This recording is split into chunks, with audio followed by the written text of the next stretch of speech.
ಎಲ್ರಿಗೂ ನಮಸ್ಕಾರ. ಇವತ್ತು ಒಂದು ಲಾಸ್ಟ್ ಕ್ಲಾಸಲ್ಲಿ ರಾಷ್ಟ್ರಪತಿಗಳ ಬಗ್ಗೆ ನಾವು ಚರ್ಚೆ ಮಾಡಿದ್ದೀವಿ. ನೆಕ್ಸ್ಟು ರಾಷ್ಟ್ರಪತಿ ಅಧಿಕಾರ ಮತ್ತು ಕಾರ್ಯಗಳು ಅಂತ ಬಂದಿತ್ತು. ರಾಷ್ಟ್ರಪತಿ ಅಧಿಕಾರ ಮತ್ತು ಕಾರ್ಯಗಳು ಅಂತ ಬಂದಾಗ ರಾಷ್ಟ್ರಪತಿಗಳು ಮುಖ್ಯವಾಗಿ 4 ರೀತಿಯಾಗಿರ್ತಕ್ಕಂಥ ಕಾರ್ಯಗಳನ್ನು ಮಾಡ್ತಾರೆ.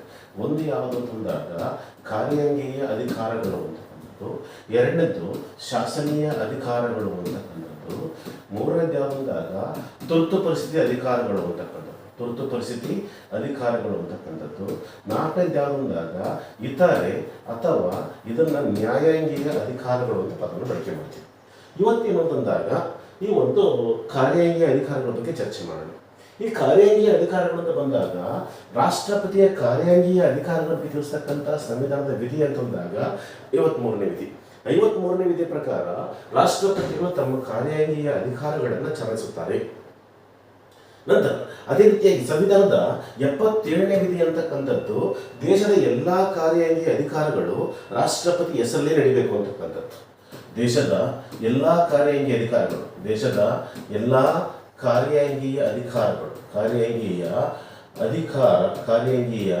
ಅಧಿಕಾರ ರಾಷ್ಟ್ರಪತಿಯ ಹೆಸರಲ್ಲಿಯೇ ನಡೆಯತಕ್ಕದ್ದು ಅಂತ ನಿಯಮ ಇದೆ. ಯಾವುದೇ ಕಾರಣಕ್ಕಾಗಿ ಇದು ರಾಷ್ಟ್ರಪತಿ ಹೆಸರಿಡಬೇಕು. ಅಂದರೆ ಎಲ್ಲ ಕಾರ್ಯಾಂಗೀಯ ವಿಚಾರಗಳಿಗೆ ಅಂತಿಮ ಅಧಿಕಾರ ಯಾರಾಗಿರುತ್ತೆ ಅಂತಂದಾಗ ರಾಷ್ಟ್ರಪತಿದಾಗಿರುತ್ತೆ. ಅದೇ ರೀತಿಯಾಗಿ ಸಂವಿಧಾನದ 75ನೇ ವಿಧಿ ಅಂತಕ್ಕಂಥದ್ದು ವೆರಿ ಇಂಪಾರ್ಟೆಂಟು. ಯಾರು ನೇಮಕ ಮಾಡ್ತಾರೆ ಅಂತಂದರೆ ಪ್ರಧಾನಿಯ ನೇಮಕ ಮಾಡ್ತಾರೆ. ಪ್ರಧಾನಿಯನ್ನು ಹೆಂಗ ನೇಮಕ ಮಾಡ್ತಾರೆ ಅಂತಂದರೆ ಲೋಕಸಭೆಯ ಸಾರ್ವತ್ರಿಕ ಚುನಾವಣೆಯಲ್ಲಿ ಬಹುಮತ ಪಡೆದ ಪಕ್ಷದ ನಾಯಕನನ್ನ ಏನ್ ಮಾಡ್ತಾರೆ ಅಂತಂದಾಗಿ ಪ್ರಧಾನಿಯನ್ನಾಗಿ ನೇಮಕ ಮಾಡ್ತಾರೆ. ಕೆಲವು ಸಂದರ್ಭದಲ್ಲಿ ಬಹುಮತ ಅಂತ ಬಂದಾಗ ಇರ್ತಕ್ಕಂಥ 543 ಸ್ಥಾನಗಳಲ್ಲಿ ಅರ್ಧಕ್ಕಿಂತ ಹೆಚ್ಚು ಬಂದರೆ ಅಂದರೆ 272 ಅಂತ ಕರಿತೀವಿ ನಾವು. ಇದನ್ನ ಪತ್ರಿಕೆಯವರು 272 ಅನ್ನ ಮ್ಯಾಜಿಕ್ ನಂಬರ್ ಅಂತ ಬಳಕೆ ಮಾಡಿದ್ದಾರೆ. ಈ ಒಂದು ಬಹುಮತ ಪಡೆದ ಪಕ್ಷದ ನಾಯಕನನ್ನ ರಾಷ್ಟ್ರಪತಿಗಳು ಪ್ರಧಾನಿಯನ್ನಾಗಿ ನೇಮಕ ಮಾಡ್ತಾರೆ. ಕೆಲವು ಸಂದರ್ಭದಲ್ಲಿ ಯಾವುದೇ ಪಕ್ಷಕ್ಕೆ ಬಹುಮತ ಬರದೇ ಇದ್ದರೆ ಅತಿ ಹೆಚ್ಚು ಸ್ಥಾನ ಪಡೆದಿರ್ತಕ್ಕಂಥ ಪಕ್ಷದ ನಾಯಕನನ್ನ ಈ ಒಂದು ರಾಷ್ಟ್ರಪತಿಗಳು ಏನ್ ಮಾಡ್ತಾರೆ ಅಂದಾಗ ಪ್ರಧಾನಿಯನ್ನಾಗಿ ನೇಮಕ ಮಾಡ್ತಾರೆ. ಕೆಲವು ಸಂದರ್ಭಗಳಲ್ಲಿ ಮಿತ್ರ ಪಕ್ಷದ ನಾಯಕನನ್ನು ಸಹ ಏನ್ ಮಾಡ್ಬೋದು, ರಾಷ್ಟ್ರಪತಿಗಳು ಪ್ರಧಾನಿಯನ್ನಾಗಿ ನೇಮಕ ಮಾಡತಕ್ಕಂತಹ ಕೆಲಸವನ್ನ ಮಾಡೋದು ಕಂಡು ಬರ್ತಾ ಇದೆ. ಅದೇ ರೀತಿಯಾಗಿ 76ನೇ ವಿಧಿ ಅಂತಕ್ಕಂಥದ್ದು ಅಟಾರ್ನಿ ಜನರಲ್ನ ನೇಮಕ ಅಂತಕ್ಕಂಥದ್ದು. ಅಟಾರ್ನಿ ಜನರಲ್ನ ನೇಮಕ ಅಂತಕ್ಕಂಥದ್ದು.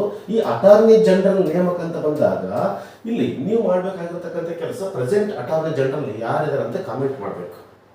ಸ್ವಲ್ಪ ಇನ್ವಾಲ್ವ್ಮೆಂಟ್ ಬರುತ್ತೆ ಅಷ್ಟೇ, ಅರ್ಥ ಆಯ್ತಾ? ಸ್ವಲ್ಪ ನೀವು ಹುಡುಕ್ಲಿಕ್ಕೆ ಪ್ರಯತ್ನ ಪಡ್ತೀರಿ, ಅರ್ಥ ಆಯ್ತಾ? ಅಟಾರ್ನಿ ಜನರಲ್ ಅಂತ ನನಗೆ ದೇಶದ ಉನ್ನತ ಕಾನೂನು ಅಧಿಕಾರಿ ಅಂತ ಕರಿತೀವಿ ನಾವು.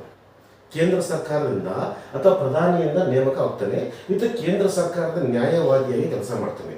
ಈ ಒಂದು ಅಟಾರ್ನಿ ಜನರಲ್ನ ದೇಶದ ಉನ್ನತ ಕಾನೂನು ಅಧಿಕಾರಿ ಅಂತ ಕರಿತೀವಿ ನಾವು. ದೇಶದ ಉನ್ನತ ಕಾನೂನು ಅಧಿಕಾರಿ ಅಂತಕ್ಕಂತಹ ಪದವನ್ನ ಯಾರಿಗೆ ಬಳಕೆ ಮಾಡಿದ್ದೀವಿ? Attorney general. ದೇಶದ ಪ್ರಥಮ ವಕೀಲ ಅಂತ ಕರಿತೀವಿ ನಾವು. ದೇಶದ ಮಹಾನ್ ನ್ಯಾಯವಾದಿ ಅಂತ ಕರಿತೀವಿ ಯಾರನ್ನ? ಅಟಾರ್ನಿ ಜನರಲ್ನ. ಅಟಾರ್ನಿ ಜನರಲ್ ನೇಮಕ ಮಾಡ್ತಕ್ಕಂಥ ಅಧಿಕಾರ ಯಾರಿಗಿದೆ? ರಾಷ್ಟ್ರಪತಿಗಿದೆ, ಸಂವಿಧಾನದ 76ನೇ ವಿಧಿ ಪ್ರಕಾರ ಅಂತಕ್ಕಂಥದ್ದು. ಅದೇ ರೀತಿಯಾಗಿ 124ನೇ ವಿಧಿ ಪ್ರಕಾರ ಸುಪ್ರೀಂ ಕೋರ್ಟ್ನ ಮುಖ್ಯ ನ್ಯಾಯಾಧೀಶರನ್ನ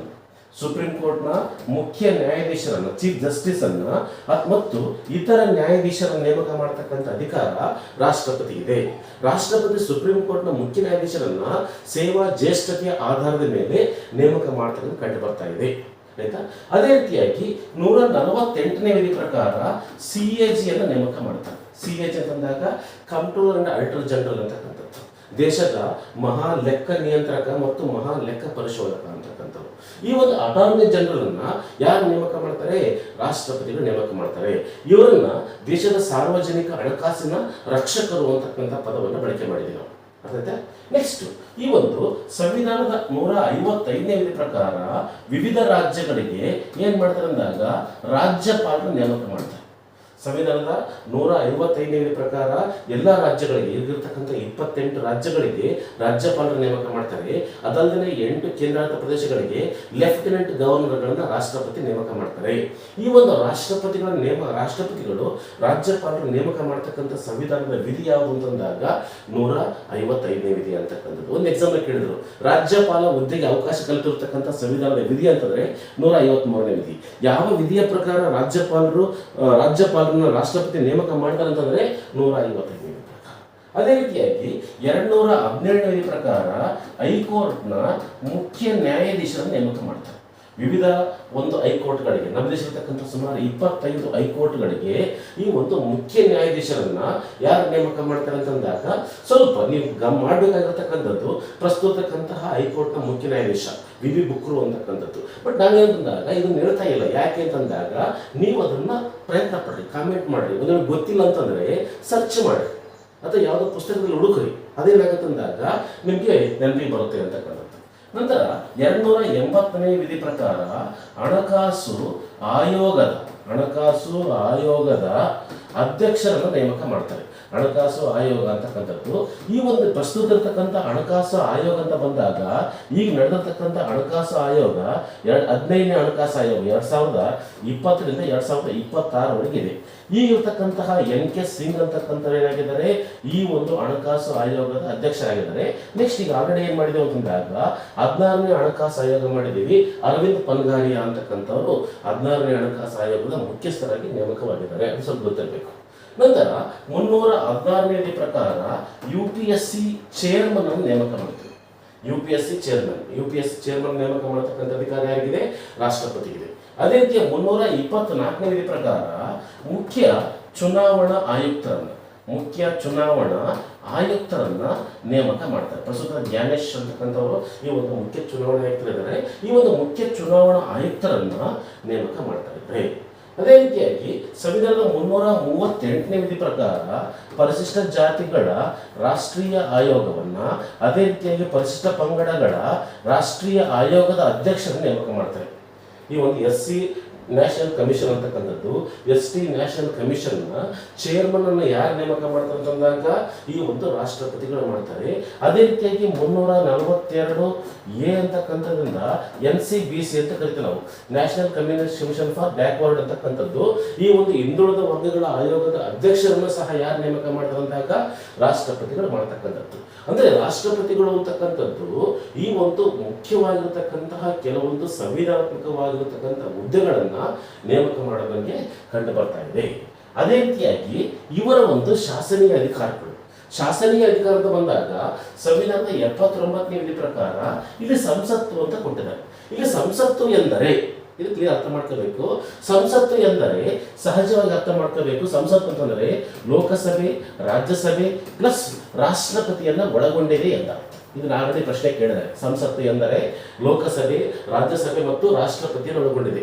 ಸಂಸತ್ತು ಒಪ್ಪಿಗೆ ಕೊಟ್ಟಿದೆ ಅರ್ಥ ಅಂದಾಗ ಅಲ್ಲಿ ಲೋಕಸಭೆಯಲ್ಲಿ ಪಾಸ್ ಆಗಿರಬೇಕು, ರಾಜ್ಯಸಭೆಯಲ್ಲಿ ಪಾಸ್ ಆಗಿರಬೇಕು, ಜೊತೆಗೆ ರಾಷ್ಟ್ರಪತಿ ಏನ್ ಮಾಡಬೇಕು ಅಂತಂದಾಗ ಅದಕ್ಕೆ ಅಂಗೀಕಾರ ಕೊಟ್ಟರೆ ಮಾತ್ರ ಅದು ಶಾಸನವಾಗಿ ಮಾರ್ಪಾಡಾಗುತ್ತೆ. ಆಯ್ತಾ? ಅದೇ ರೀತಿಯಾಗಿ ಈ ಒಂದು ರಾಷ್ಟ್ರಪತಿಗಳ ಶಾಸನೀಯ ಅಧಿಕಾರಗಳಲ್ಲಿ 80ನೇ ವಿಧಿ ಅಂತ ಕಲಿಸ್ತಕ್ಕಂಥದ್ದು, ಇದು 80ನೇ ವಿಧಿ ಅಂತಕ್ಕಂಥದ್ದು ರಾಜ್ಯಸಭೆಗೆ ಸಂಬಂಧಪಟ್ಟಿದೆ. ಈ ಒಂದು ರಾಜ್ಯಸಭೆಗೆ ರಾಷ್ಟ್ರಪತಿಗಳು ಸದಸ್ಯರನ್ನು ನೇಮಕ ಮಾಡ್ತಾರೆ. ಎಷ್ಟು ಜನ ಸದಸ್ಯರ ನೇಮಕ ಮಾಡ್ತಾರೆ ಅಂತಂದಾಗ 12 ಜನ ಸದಸ್ಯರನ್ನು ನೇಮಕ ಮಾಡ್ತಕ್ಕಂಥದ್ದು. 12 ಜನ ಸದಸ್ಯರನ್ನು ಹೆಂಗೆ ನೇಮಕ ಮಾಡ್ತಾರೆ ಅಂದಾಗ ಮುಖ್ಯವಾಗಿ ಕಲೆ, ಸಾಹಿತ್ಯ, ಸಾಮಾಜಿಕ ಸೇವೆ,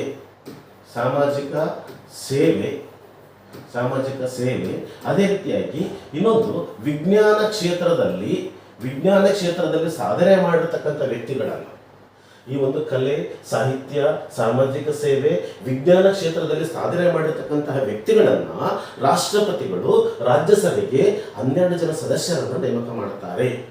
ಹಂಗಾಗಿ ಈ ಒಂದು ಸದನವನ್ನು ನಾವು ಬುದ್ಧಿವಂತರ ಸದನ ಅಂತ ಕರಿತಕ್ಕಂಥದ್ದು ಕಂಡು ಬರ್ತಾ ಇದೆ, ಅದನ್ನ ರಾಜ್ಯಸಭೆಯನ್ನ. ಅದೇ ರೀತಿಯಾಗಿ ಈ ಒಂದು ಯಾರು ಅಂದಾಗ ಈ ಒಂದು 331ನೇ ಪ್ರಕಾರ ಇದು ಅಂತಂದ್ರೆ ಆಂಗ್ಲೋ ಇಂಡಿಯನ್ ಅಂತ ಅರ್ಥ ಮಾಡ್ಕೋಬೇಕು ನಾವು. ಈ ಒಂದು ಆಂಗ್ಲೋ ಇಂಡಿಯನ್ ಅನ್ನು ಲೋಕಸಭೆಗೆ ನೇಮಕ ಮಾಡ್ತಾ ಇದ್ರು. ಇತ್ತೀಚೆಗೆ ಈ ಒಂದು ಸಂಪ್ರದಾಯವನ್ನು ಬಿಟ್ಟಿದ್ದಾರೆ. ಈ ಒಂದೇನಂದಾಗ ಈ ಒಂದು ಲೋಕಸಭೆಗೆ ಆಂಗ್ಲೋ ಇಂಡಿಯನ್ಗೆ ಪ್ರಾತಿನಿಧ್ಯ ಕೊಡ್ತಾ ಇಲ್ಲ.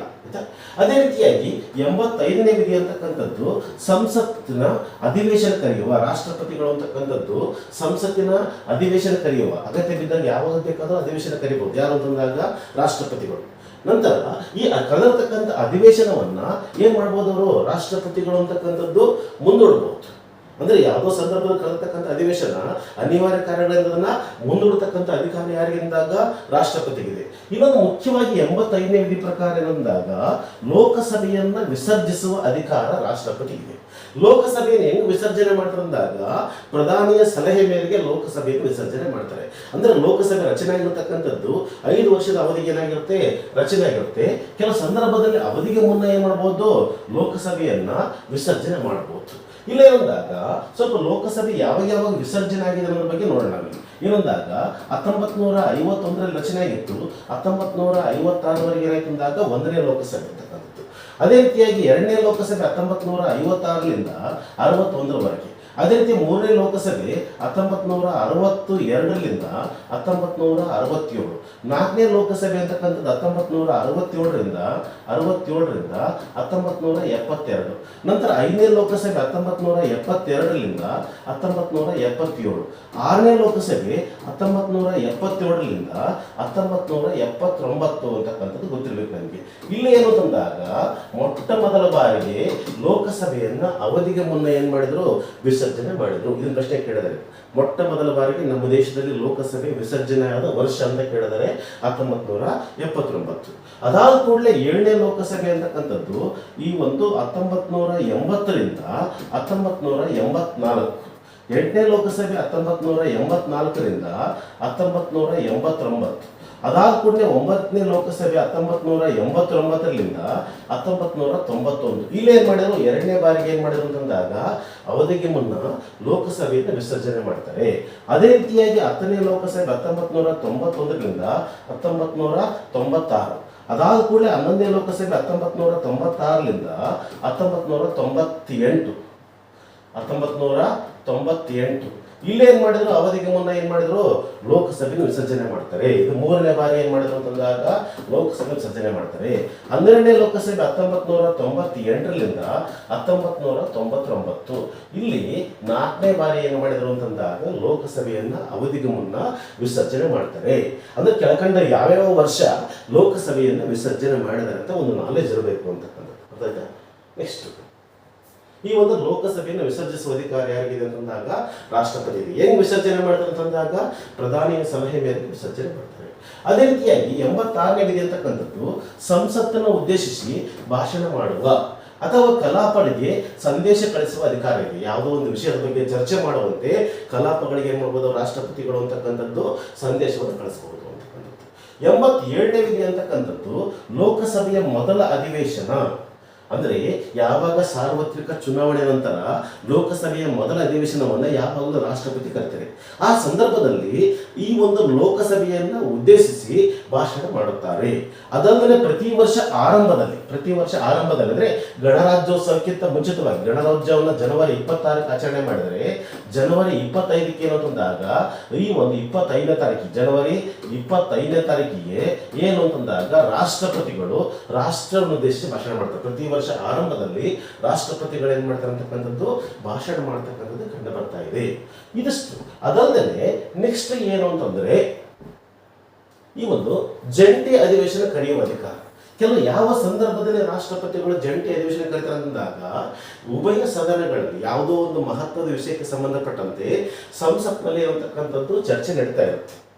ಯಾವುದೇ ಮಹತ್ವದ ಒಂದು ಮಸೂದೆಗೆ ಸಂಬಂಧಪಟ್ಟಂತೆ ಸಂಸತ್ನಲ್ಲಿ ಚರ್ಚೆ ನಡೀತಾ ಇರುತ್ತೆ. ಆ ಒಂದು ಮಸೂದೆ ಉಭಯ ಸದನಗಳಲ್ಲಿ ಭಿನ್ನಾಭಿಪ್ರಾಯ ಉಂಟಾದ್ರೆ ಉಭಯ ಸದನ ಅಂತಂದ್ರೆ ಲೋಕಸಭೆ, ಇನ್ನೊಂದು ಯಾವುದು ಅಂತಂದಾಗ ರಾಜ್ಯಸಭೆ ಅಂತಕ್ಕಂಥದ್ದು. ಲೋಕಸಭೆಯಲ್ಲಿ ಪಾಸ್ ಆಗಿದೆ, ರಾಜ್ಯಸಭೆಯಲ್ಲಿ ಪಾಸ್ ಆಗಿಲ್ಲ. ಅಥವಾ ಈ ಒಂದು ರಾಜ್ಯಸಭೆಯಲ್ಲಿ ಏನಾಗಿದೆ ಅಂತಂದಾಗ ಪಾಸ್ ಆಗಿದೆ, ಲೋಕಸಭೆಯಲ್ಲಿ ಏನಾಯ್ತು ಅಂದಾಗ ಪಾಸ್ ಆಗಿಲ್ಲ. ಅಂತ ಸಂದರ್ಭಗಳಲ್ಲಿ ಈ ಮಸೂದೆ ಅಂತಕ್ಕಂಥದ್ದು ಬಹಳ ಮುಖ್ಯವಾಗಿದ್ದರೆ ಅಂತ ಸಂದರ್ಭದಲ್ಲಿ ರಾಷ್ಟ್ರಪತಿಗಳು ಏನ್ ಮಾಡ್ತಾರೆ ಅಂತಂದಾಗ ಜಂಟಿ ಅಧಿವೇಶನ ಕರೀತಾರೆ. ಉದಾಹರಣೆಗೆ 1961ರಲ್ಲಿ ವರದಕ್ಷಿಣೆ ನಿಷೇಧ ಕಾಯ್ದೆ ಅಂತಕ್ಕಂಥ ವಿಷಯಕ್ಕೆ ಸಂಬಂಧಪಟ್ಟಂತೆ ರಾಷ್ಟ್ರಪತಿಗಳು ಏನ್ ಮಾಡಿದ್ರು ಅಂತಂದಾಗ ಜಂಟಿ ಅಧಿವೇಶನ ಕರೀತಾರೆ. ಜಂಟಿ ಅಧಿವೇಶನವನ್ನು ರಾಷ್ಟ್ರಪತಿಗಳು ರಾಜ್ಯಸಭೆಯಲ್ಲಿ ಕರಿಬಹುದು, ಲೋಕಸಭೆಯಲ್ಲಿ ಕರಿಬಹುದು. ಆದರೆ ಎಲ್ಲಿ ಕರೆದು ಸಹ ಅಧ್ಯಕ್ಷತೆಯನ್ನ ಲೋಕಸಭೆಯ ಸ್ಪೀಕರೇ ವಹಿಸಬೇಕು ಅಂತಕ್ಕಂಥ ನಿಯಮ ಇದೆ. ಆಯ್ತಾ? ಎಷ್ಟು ಜಂಟಿ ಅಧಿವೇಶನ ಅಂತಕ್ಕಂಥದ್ದು. ಜಂಟಿ ಅಧಿವೇಶನ ಕರೆಯುವ ಅಧಿಕಾರ ರಾಷ್ಟ್ರಪತಿಗಿದೆ. ಜಂಟಿ ಅಧಿವೇಶನದ ಅಧ್ಯಕ್ಷತೆಯನ್ನ ಯಾವಾಗಲೂ ಲೋಕಸಭೆಯ ಸ್ಪೀಕರೇ ವಹಿಸ್ತಾನೆ ಅಂತಕ್ಕಂಥದ್ದು ಗೊತ್ತಿರಬೇಕು. ಅದೇ ರೀತಿಯಾಗಿ ಇನ್ನೊಂದು ಮುಖ್ಯವಾಗಿರತಕ್ಕಂಥ ಅಧಿಕಾರ ಅಂತಂದ್ರೆ ವಿಟೋ ಪವರ್ ಅಂತಕ್ಕಂಥದ್ದು.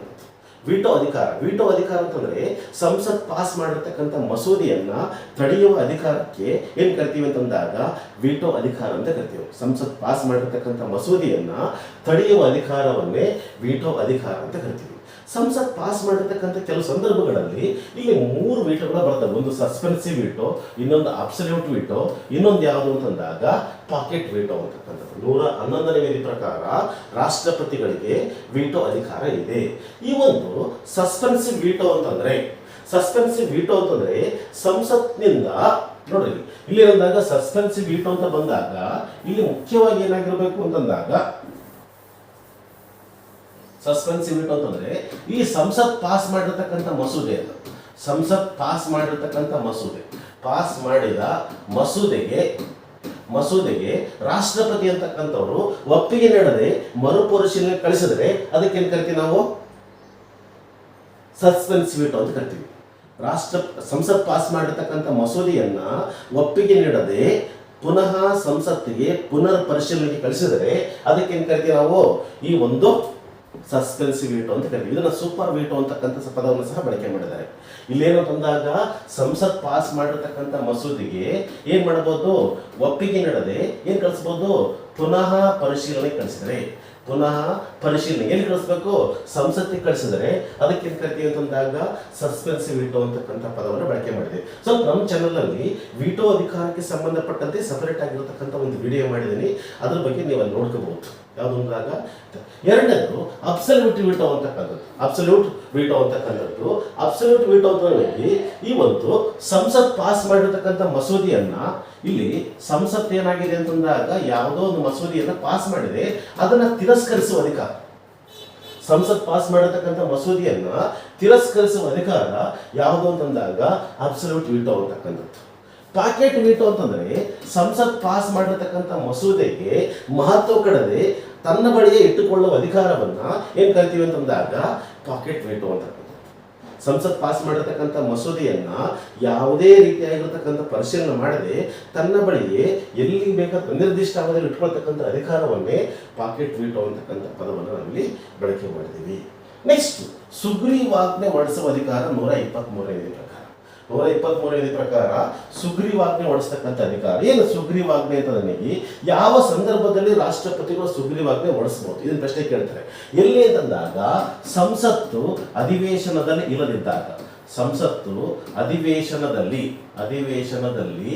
ಇಲ್ಲದಿದ್ದಾಗ ಇಲ್ಲದಿದ್ದಾಗ ಏನ್ ಮಾಡ್ಬೋದು? ಸುಗ್ರೀವಾಜ್ಞೆ ಹೊರಡಿಸುವ ಅಧಿಕಾರ ರಾಷ್ಟ್ರಪತಿಗಿದೆ. ಇಲ್ಲಿ ರಾಷ್ಟ್ರಪತಿ ಸುಗ್ರೀವಾಜ್ಞೆ ಹೊರಡಿಸ್ತಾರೆ. ಆದರೆ ಇದಕ್ಕೆ ಎಷ್ಟು ದಿನ ಮಾನ್ಯತೆ ಇರುತ್ತಂದಾಗ 6 ವಾರಗಳಲ್ಲಿ ಏನ್ ಮಾಡ್ಬೇಕಿದು? ಸಂಸತ್ನ ಒಪ್ಪಿಗೆ ಪಡಿಬೇಕು. 6 ವಾರಗಳಲ್ಲಿ ಸಂಸತ್ನ ಒಪ್ಪಿಗೆ ಪಡೆದರೆ ಇದು ಮುಂದುವರಿಯುತ್ತೆ. ಒಂದು ವೇಳೆ ಈ ಸುಗ್ರೀವಾಜ್ಞೆ ಹೊರಡಿಸಿದಾಗ ಈ ಒಂದು ಲೋಕಸಭೆ ವಿಸರ್ಜನೆ ಆಗಿದ್ದರೆ ರಾಜ್ಯಸಭೆಯಲ್ಲಾದರೂ ಒಪ್ಪಿಗೆಯನ್ನು ಪಡಿಬೇಕು ಅಂತಕ್ಕಂಥ ನಿಯಮ ಇದೆ. ಇದ್ಯಾವುದು ಅಂತಂದಾಗ ಸುಗ್ರೀವಾಜ್ಞೆ ಹೊರಡಿಸ್ತಕ್ಕಂಥ ಅಧಿಕಾರ. ಇಷ್ಟು ಶಾಸನೀಯ ಅಧಿಕಾರಗಳು ಅಂತಕ್ಕಂಥದ್ದು. ನೆಕ್ಸ್ಟ್ ತುರ್ತು ಪರಿಸ್ಥಿತಿ ಅಧಿಕಾರಗಳು ಅಂತ ಬರ್ತವೆ. ತುರ್ತು ಪರಿಸ್ಥಿತಿ ಬಗ್ಗೆ ಸಂವಿಧಾನದ 18ನೇ ವಿಧಿಯಲ್ಲಿ ತಿಳಿಸಲಾಗಿದೆ. ಸಂವಿಧಾನದ 352ನೇ ವಿಧಿಯಿಂದ 360ನೇ ವಿಧಿವರೆಗೆ ಏನ್ ತಿಳಿಸಲಾಗಿದ್ದಾಗ ಈ ಒಂದು ತುರ್ತು ಪರಿಸ್ಥಿತಿ ಬಗ್ಗೆ ತಿಳಿಸಲಾಗಿದೆ. ತುರ್ತು ಪರಿಸ್ಥಿತಿ ಬಂದಾಗ 3 ರೀತಿಯಾಗಿರತಕ್ಕಂಥ ತುರ್ತು ಪರಿಸ್ಥಿತಿ ಕಂಡು ಬರ್ತವೆ. ಒಂದು ರಾಷ್ಟ್ರೀಯ ತುರ್ತು ಪರಿಸ್ಥಿತಿ,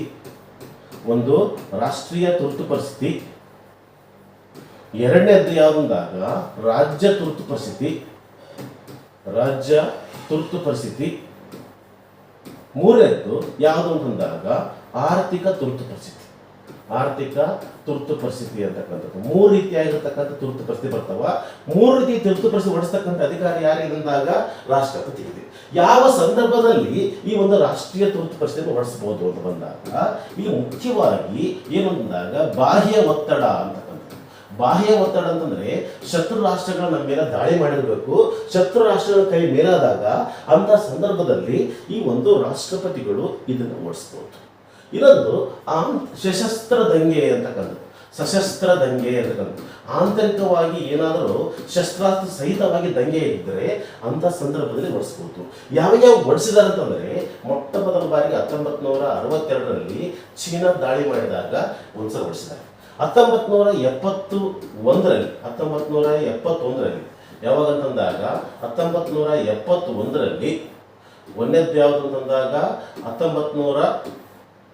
1962ರಲ್ಲಿ ಚೀನಾ ದಾಳಿ ಮಾಡಿದಾಗ, 1971ರಲ್ಲಿ ಪಾಕಿಸ್ತಾನ ಜೊತೆ ಯುದ್ಧ ನಡೆದಾಗ, 1975ರಲ್ಲಿ ಇಂದಿರಾ ಗಾಂಧಿ ಆಂತರಿಕ ಬಿಕ್ಕಟ್ಟು ಅಂತಕ್ಕಂತಹ ವಿಷಯಕ್ಕೆ ಸಂಬಂಧಪಟ್ಟಂತೆ ತುರ್ತು ಪರಿಸ್ಥಿತಿ ಹೊರಡಿಸಿದ್ದಾರೆ.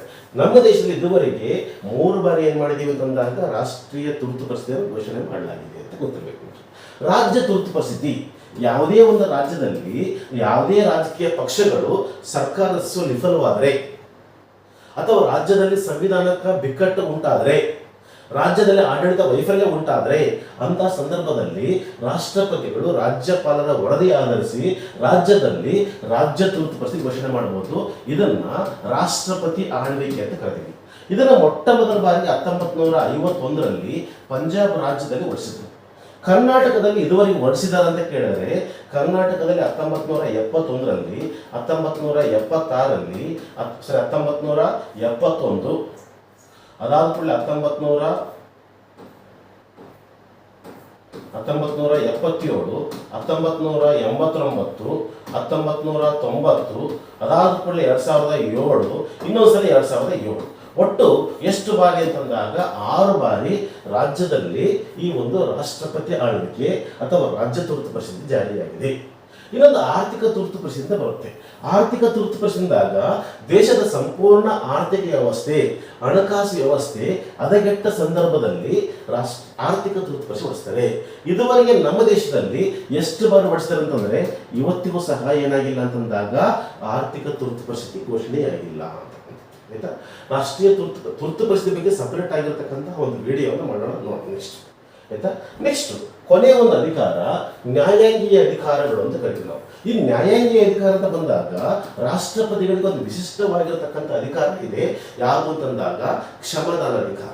ಈ ಕ್ಷಮಾದಾನ ಅಧಿಕಾರ ಅಂತ ಬಂದರೆ ಮುಖ್ಯವಾಗಿ ಈ ಒಂದು ಸುಪ್ರೀಂ ಕೋರ್ಟ್ ಕೊಟ್ಟಿರತಕ್ಕಂತಹ ತೀರ್ಪಿನ ವಿರುದ್ಧ ಇವರು ಏನ್ ಮಾಡ್ಬೋದು, ಕ್ಷಮಾದಾನ ನೀಡಬಹುದು. ಸುಪ್ರೀಂ ಕೋರ್ಟ್ ಕೊಟ್ಟಿರ್ತಕ್ಕಂತಹ ತೀರ್ಪು ಎಂತಹ ತೀರ್ಪು ಅಂತಂದಾಗ ಕ್ರಿಮಿನಲ್ ವಿಷಯಕ್ಕೆ ಸಂಬಂಧಪಟ್ಟಂತೆ, ಯಾವುದು ಕ್ರಿಮಿನಲ್ ವಿಷಯಕ್ಕೆ ಸಂಬಂಧಪಟ್ಟಂತೆ ಯಾವುದೇ ವ್ಯಕ್ತಿಗೆ ಕೊಟ್ಟಿರ್ತಕ್ಕಂತಹ ಗಲ್ಲು ಶಿಕ್ಷೆ ಅಥವಾ ಜೀವಾವಧಿ ಶಿಕ್ಷೆ, ಕಠಿಣ ಶಿಕ್ಷೆ, ಯಾವುದೇ ಶಿಕ್ಷೆಯನ್ನ ಏನ್ ಮಾಡ್ಬೋದು ಇವರು ಸಂಪೂರ್ಣವಾಗಿ ವಿನಾಯಿತಿ ನೀಡತಕ್ಕಂಥ ಅಧಿಕಾರ ಯಾರಿಗಿದೆ ಅಂತಂದಾಗ ರಾಷ್ಟ್ರಪತಿಗಳಿದೆ. ಇವರು ಗಲ್ಲು ಶಿಕ್ಷೆಯನ್ನ ಏನ್ ಮಾಡ್ಬೋದು, ಜೀವಾವಧಿ ಶಿಕ್ಷೆ ಮಾಡ್ಬೋದು, ಜೀವಾವಧಿ ಶಿಕ್ಷೆಯನ್ನ ಕಡಿಮೆ ಮಾಡ್ಬೋದು. ಅಂದ್ರೆ ಶಿಕ್ಷೆಯನ್ನ ಏನ್ ಮಾಡ್ಬೋದು, ಕಡಿಮೆ ಮಾಡುವ, ಶಿಕ್ಷೆಯ ಸ್ವರೂಪವನ್ನು ಬದಲಿ ಮಾಡುವ ಅಥವಾ ಸಂಪೂರ್ಣ ವಿನಾಯಿತಿ ನೀಡುವ ಅಧಿಕಾರ ಯಾರಿಗಿದೆ ಅಂತಂದಾಗ ರಾಷ್ಟ್ರಪತಿ ಇದೆ. ಯಾರಿಗೆ ನೀಡ್ತಾರೆ ಅಂತಂದಾಗ ಕ್ರಿಮಿನಲ್ ವಿಷಯಕ್ಕೆ ಸಂಬಂಧಪಟ್ಟಂತೆ ಭಾರತದ ಯಾವುದೇ ಪ್ರಜೆಗೆ ಏನ್ ಮಾಡಬಹುದು ಅಂತಂದಾಗ ಈ ಒಂದು ಕ್ಷಮಾದಾನವನ್ನು ನೀಡಬಹುದು. ಯಾರು ಅಂತಂದಾಗ ರಾಷ್ಟ್ರಪತಿಗಳು. ಅದೇ ರೀತಿಯಾಗಿ 143ನೇ ವಿಧಿ ಅಂತಕ್ಕಂಥದ್ದು ಸುಪ್ರೀಂ ಕೋರ್ಟ್ನ ಸಲಹೆಯನ್ನು ಪಡೆಯುವ ಅಧಿಕಾರ ಅಂತಕ್ಕಂಥದ್ದು ಇದೆ. ಏನು ಸುಪ್ರೀಂ ಕೋರ್ಟ್ನ ಸಲಹೆಯನ್ನು ಪಡೆಯುವಂತಂದಾಗ ಇಲ್ಲಿ ಮುಖ್ಯವಾಗಿ ಏನು ಅಂತಂದಾಗ ಇಲ್ಲಿ ರಾಷ್ಟ್ರದ ಮಹತ್ವದ ವಿಷಯಕ್ಕೆ ಸಂಬಂಧಪಟ್ಟಂತೆ, ರಾಷ್ಟ್ರದ ಮಹತ್ವದ ವಿಷಯಕ್ಕೆ ಸಂಬಂಧಿಸಿದಂತೆ ರಾಷ್ಟ್ರದ ಮಹತ್ವದ ವಿಷಯಕ್ಕೆ ಸಂಬಂಧಿಸಿದಂತೆ ಸಂವಿಧಾನ ಏನೋ ಹೇಳದಿದ್ದಾಗ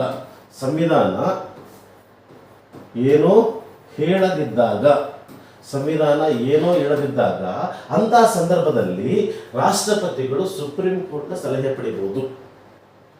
ರಾಷ್ಟ್ರದ ಮಹತ್ವದ ವಿಷಯಕ್ಕೆ ಸಂಬಂಧಪಟ್ಟಂತೆ ಸಂವಿಧಾನ ಏನು ಹೇಳಿದಾಗ ಅಂತ ಸಂದರ್ಭದಲ್ಲಿ ಯಾರು ಅಂತಂದಾಗ ರಾಷ್ಟ್ರಪತಿಗಳು ಸುಪ್ರೀಂ ಕೋರ್ಟ್ನ ಸಲಹೆ ಪಡೆಯುವ ಅಧಿಕಾರ ಹೊಂದಿದ್ದಾರೆ. ಇಲ್ಲಿ ರಾಷ್ಟ್ರಪತಿಗಳು ಪಡಿಬಹುದು.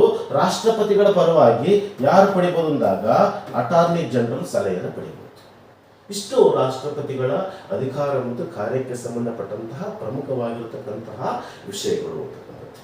ನಮ್ಮ ಚಾನಲ್ ನೋಡಿ ಸಬ್ಸ್ಕ್ರೈಬ್ ಮಾಡಿ ಅಂತ ಈ ವಿಡಿಯೋ ಮುಗಿಸ್ತಾ ಇದ್ದೀನಿ. ಧನ್ಯವಾದಗಳು.